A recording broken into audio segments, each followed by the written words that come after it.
अस्सलाम वालेकुम दोस्तों, अपनी नेक्स्ट वीडियो के साथ आपको वेलकम करता हूं अपने इस चैनल में। उम्मीद है सब खैरियत से होंगे। तो चलते हैं आज की अपनी अहम न्यूज और इन्फॉर्मेशन की जानब। सबसे पहले तो बात करेंगे कि स्पेन लीगल होने का सुनहरी मौका। इस पे काफी दोस्तों के कमेंट आए हैं। काफी दोस्त स्पेन के अंदर हैं, जो स्पेन से बाहर हैं, वो कुछ अहम मालूमात चाहते हैं। इस पे बात करेंगे। पहले रेजिडेंसी कार्ड से परमानेंट तक कौन सी एहतियाती तदाबीर हैं जो लाजमी तौर पर आपने अपनानी है ताकि आप परेशानी का सामना ना करें। इस पे बात करेंगे।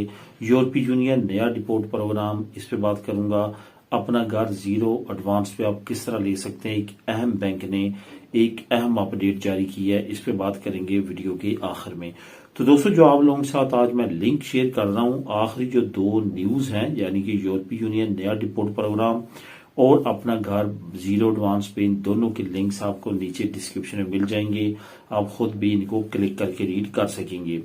तो यहाँ पे जो सबसे पहली आज मैं आप लोगों के साथ इंफॉर्मेशन शेयर करूंगा। मैं इंफॉर्मेशन इस वजह से कह रहा हूं कि ये इंफॉर्मेशन, इस पे न्यूज तो काफी अरसा पहले की आ चुकी है, लेकिन इस पे बहुत सारे दोस्तों को बहुत ज्यादा कंफ्यूजन है और बहुत सारे दोस्त जो है वो मुख्तलिफ तरह की क्वेश्चन करते हैं। यहाँ पे जो स्पेन के अंदर इलीगल इमिग्रेंट्स हैं उनकी तरफ से भी, और जो स्पेन से बाहर हैं और स्पेन में आना चाहते हैं और अजीब वो कश्मकश का शिकार है, उनके भी कमेंट्स आते हैं और वो पूछते हैं। तो उनको मैं आज इस टॉपिक में कवर करूंगा। काफी अहम इंफॉर्मेशन है, लाजमी तौर पे आपने गौर से सुननी है। कई दोस्तों को तो यही नहीं समझ आ रही कि अरेगो सोशल अप्लाई करें या अरेगो सोशियो लिबरल जो नई आई है उसका वेट करें, वो अप्लाई करेंगे, या वो जो है वो इमिग्रेशन का वेट करें, इमिग्रेशन ओपन होगी तो उसका हम करें। यहाँ पे मैं सबसे पहले तो आप दोस्तों को ये मशवरा देना चाहता हूं कि आप लोग जो हैं अरेगो सोशल, अगर आपका कॉन्ट्रैक्ट बिल्कुल अरेंज है और आपको यकीन है कि आपका कॉन्ट्रैक्ट बिल्कुल ठीक है, तो लाजमी तौर पे अरेगो सोशल की तरफ जाएं। अगर आपका टाइम अभी रहता है और 2 साल होने वाले हैं, या आपका 3 साल हो चुका है लेकिन कॉन्ट्रैक्ट अभी अरेंज नहीं है, तो आप कॉन्ट्रैक्ट अरेंज करने की तैयारी करें और जो नया प्रोग्राम लॉन्च किया गया है अरेगो का सोशियो लिबरल, उसकी तरफ जाएं। क्योंकि वो जैसे इंप्लीमेंट होगा, जैसे वो फाइलें जमा होगी, उस पर रिजल्ट बहुत अच्छे आएंगे। आपके बहुत जल्दी जो है वो चांसेस होंगे लीगल होने के। यहाँ पे दोस्तों जो बाहर हैं या अंदर हैं स्पेन के, और वो अमूमन तौर पे कमेंट करते हैं, जो खास तौर पे बाहर है, वो उनको मैं यही कहना चाहूंगा कि स्पेन के अंदर एक बात याद रखें कि स्पेन के अंदर अगर आपने लीगल होना है तो आपकी पदरोन जो है वो बैकबोन कहलाती है लीगल होने के लिए। यहाँ पे आपकी रजिस्ट्रेशन बहुत ज्यादा जरूरी है।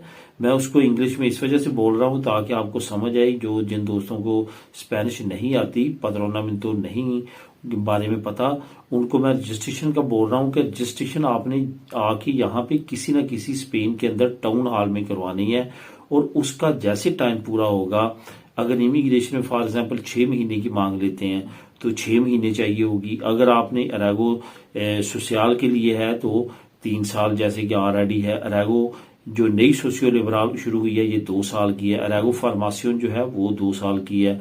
तो इस वजह से वो बैकबोन है तमाम लीगल प्रोसेस की, वो लाजमी तौर पे आपकी होनी चाहिए। जो दोस्त भी यहाँ पे स्पेन में इंटर होता है, पहले देने की कोशिश करे कि वो रजिस्ट्रेशन करवाए, वो पदरोनामिento अपनी करवाए, ताकि उसका ये टाइम पीरियड शुरू हो। कल को इमिग्रेशन ओपन होती है, कोई नया कानून आता है, हो सकता है कि आने वाले सालों में साल का कानून आ जाए। जितनी जल्दी आप ये करवाएंगे उतनी जल्दी आपको ये बेनिफिट मिलेंगे, आप उतनी जल्दी लीगल हो सकेंगे। जो लोग स्पेन से बाहर हैं और आना चाहते हैं, तो ये आपको कंसीडर हो जाना चाहिए कि इस वक्त शेंजन स्टेट में स्पेन के अलावा कोई भी ऐसा मुल्क नहीं है जो इतनी बड़ी तादाद में लोगों को लीगल कर रहा है और जिसके इतने अच्छे प्रोग्राम्स हैं। कोई भी स्पेन में, यूरोप में इस वक्त पुर्तगाल था, उसका जब से नई हुकूमत आई है, राइट विंग्स पार्टीज आई हैं, वहां पे भी बहुत ज्यादा रिस्ट्रिक्शंस हो गई हैं, टोटली डिफरेंट कर दिया उन्होंने, पाबंदियां लगा दी हैं। इटली में जब से राइट विंग्स पार्टीज आई हैं वहां पे सख्तियां हो चुकी हैं। स्पेन वाहिद मुल्क है यहाँ पे भी राइट विंग्स पार्टी आते आते रह गई हैं, और ये जो 3-4 साल हैं ये गनीमत समझिए, जिसमें काफी ज्यादा जो है वो इलीगल इमिग्रेंट्स को लीगल होने के चांसेस सिर्फ स्पेन में है। आने वाले दिनों में जो नजर आ रही हैं चीजें, शेंजन स्टेट्स काफी ज्यादा स्ट्रिक्ट होने जा रही है, रूल और रेगुलेशन नए आएंगे, जिसके बाद काफी मुश्किल हो जाएगा। आपके सामने आज से 3-4 साल पहले इटली में कितना आसान था लोगों का लीगल होना, पुर्तगाल में आज से 1 साल पहले 8 महीने पहले कितना आसान था लीगल होना, लेकिन अब टोटली डिफरेंट सिचुएशन हो चुकी है, क्योंकि वहां पे राइट विंग्स पार्टीज आ चुकी हैं। ना सिर्फ पुर्तगाल, इटली, ऑस्ट्रिया में भी आ चुकी है, नीदरलैंड में भी आ चुकी है, और बहुत ज्यादा उम्मीद है कि फ्रांस में और जर्मनी में भी आने वाले इलेक्शंस में आएंगी। जैसे जैसे ये राइट विंग्स पार्टी मुख्तलिफ शेंजन और यूरोपीय कंट्रीज में आ रही हैं, हालात मजीद सख्त हो रहे हैं। इस वजह से कोशिश करें, जहां पे भी आपको इस वक्त सिचुएशन अच्छी लगती है, जहां पे मौके मिलते हैं, वहां पे लीगल होने का सोचें और लीगल होने की as soon as early try करें। तो इमिग्रेशन में बहुत ज्यादा चांसेस हैं स्पेन में। इसके साथ साथ जो है बहुत ज्यादा सुनहरी मौके जो हैं वो अरागो जो 3-4 किस्मों की खुली हुई है, इनके बहुत ज्यादा चांसेस हैं। और सबसे अच्छा जो चांस है सोशियो लिबरल का, जिसमें आप 2 कॉन्ट्रैक्ट लगा के भी लीगल हो सकेंगे, और इसमें काफी ज्यादा फैसिलिटेट किया गया है इलीगल इमिग्रेंट्स को। तो लाजमी तौर पे उसकी तरफ आए और लीगल होने की जल्द से जल्द कोशिश करें। तो दोस्तों आप बात करते हैं, एक बहुत अहम कमेंट आया और डिटेल के बारे में कहा गया कि रेजिडेंसी जो 2 साल की रेजिडेंसी है उस पर क्या एहतियाती तदाबीरें अपनाई जाएं, क्योंकि बहुत सारे लोग जो हैं वो इलीगल हो रहे हैं 2 साल की रेजिडेंसी को आगे रिन्यू करवाने के लिए। सबसे पहले तो आपको बताता चलूं कि जैसे आपके पास 1 साल का पहला कार्ड आता है, आपने अंत तक कोशिश करनी है कि जहां से आपने पहला कॉन्ट्रैक्ट लिया था काम का, उन्हीं के पास आपका कॉन्ट्रैक्ट चले, वहां से आपका जो है वो कार्ड पहला रिन्यू वहीं से हो, यानी कि पहली 2 साली कार्ड जो है आप वहीं से लें। अगर 4 साल का मिलना है तो वहीं से लें। ऐसा ना हो कि आपने अभी लिया है और 2-3 महीने बाद आपने कहीं और करवा लिया और इस तरह से आप पे नेगेटिव असर पड़ सकता है।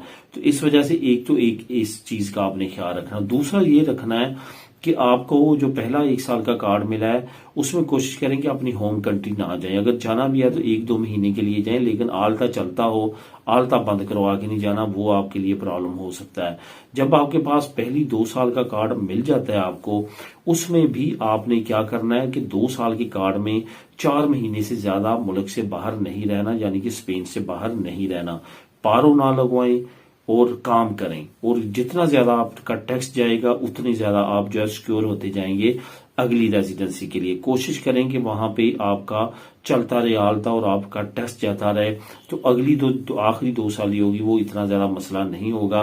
वैसे अब 4 साल का कार्ड मिल रहा है तो 4 साल के लिए भी यही रूल है, 4 साल हो 2 साल हो, आपका कार्ड टेम्परेरी ही होता है जब तक आपको परमानेंट नहीं मिलती। बहुत ज्यादा एहतियात करें। तो इन चीजों का आप ख्याल करेंगे तो आगे इंशाल्लाह ताला कोई भी मसला नहीं होगा। यहाँ पे एक और इन्फॉर्मेशन ऐड करता चलूं, जब आपने पहली अपनी परमानेंट रेजिडेंसी लेनी होती है तो उसमें आपको कोई भी किसी तरह का भी कॉन्ट्रैक्ट नहीं चाहिए होता है।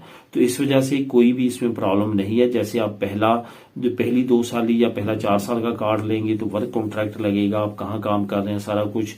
लेकिन जब आप पहली PR लेंगे तो उसमें आपका कॉन्ट्रैक्ट नहीं लगेगा, कोई भी किसी तरह की भी रिक्वायरमेंट नहीं है। सिर्फ और सिर्फ आपने जो है अपना पास करवानी है और आपने कोमसारियो जाके फिंगर देने हैं, उसमें आपको कोई प्रॉब्लम नहीं है। उसके बाद तो आपको पता है कि जैसे आपके पास PR मिलेगी, उसके बाद तो फिर आपको जो दूसरी आपने लेनी है PR, उसमें आपको अक्सर खीरिया भी जाने की जरूरत नहीं होगी, आप डायरेक्ट कोमसारिया जाके फिंगर दे के अपना कार्ड ले सकेंगे।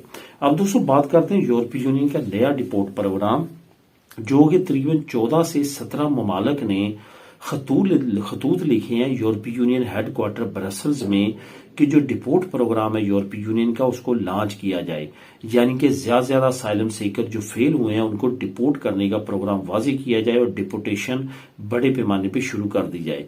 असल में ये असाइलम सीकर्स के पीछे पड़ेंगे, क्योंकि सबसे ज्यादा इलीगल जो इमिग्रेंट्स आते हैं वो पहला काम ये करते हैं कि वो असाइलम अप्लाई कर देते हैं। और अब असाइलम जो लोग फेल हो रहे हैं, जिनकी बड़ी तादाद फेल होने की है, उनको अब डिपोर्ट प्रोग्राम के लिए प्रेशर जो है वो बढ़ता जा रहा है यूरोपीय यूनियन की कंट्री में, और वो एक नया प्रोग्राम लॉन्च करने जा रहे हैं। इसकी मजीद डिटेल आपको नीचे लिंक नंबर 1 में मिल जाएगी, आप खुद भी इसको क्लिक करके रीड कर सकेंगे।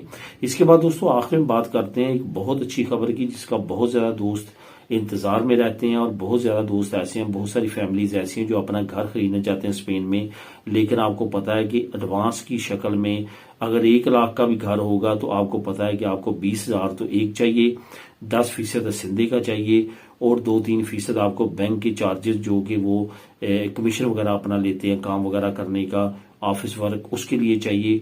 तो अच्छी खासी अमाउंट चाहिए होती है, जो कि तकरीबन 35,000 के अराउंड बोर्ड बन जाती है। लेकिन बहुत सारी फैमिलीज है जो अफोर्ड नहीं कर सकती, वो चाहते हैं कि जो नई स्कीमें लॉन्च हुई हैं जिसमें जीरो एडवांस स्कीमें हैं उससे किस तरह से हम घर ले सकते हैं। एक तरफ तो हुकूमत का प्लान है, एक तरफ एक नई बैंक है जिसका नाम है इंटर बैंक, उसने एक बहुत अच्छी अनाउंसमेंट दी है कि आपको फ्री ऑफ कॉस्ट, यानी कि पहले कोई भी आपने अमाउंट पे नहीं करनी, आपको बैंक जो है वो घर फाइनेंस करेगा। उसकी कुछ रिक्वायरमेंट्स हैं, कुछ नॉमिनल्स हैं, मियाँ बीवी की मिल के 2500 हो या सिर्फ एक जो ओनर है जिसने लेना है उसकी 2500 हो तो आप इस स्कीम से फायदा उठा सकते हैं। इसके अलावा और छोटी छोटी कुछ रिक्वायरमेंट्स है जो इतनी ज्यादा डिफिकल्ट नहीं है, उसकी मजीद डिटेल आप नीचे लिंक नंबर 2 को क्लिक करके रीड कर सकते हैं और देख सकते हैं और इस बैंक से रब्ता करके वहां पे बैंक अकाउंट ओपन करके इस फैसिलिटी से फायदा उठा सकते हैं। मिलेगी नेक्स्ट वीडियो में नई अपडेट्स के साथ। अल्लाह हाफिज।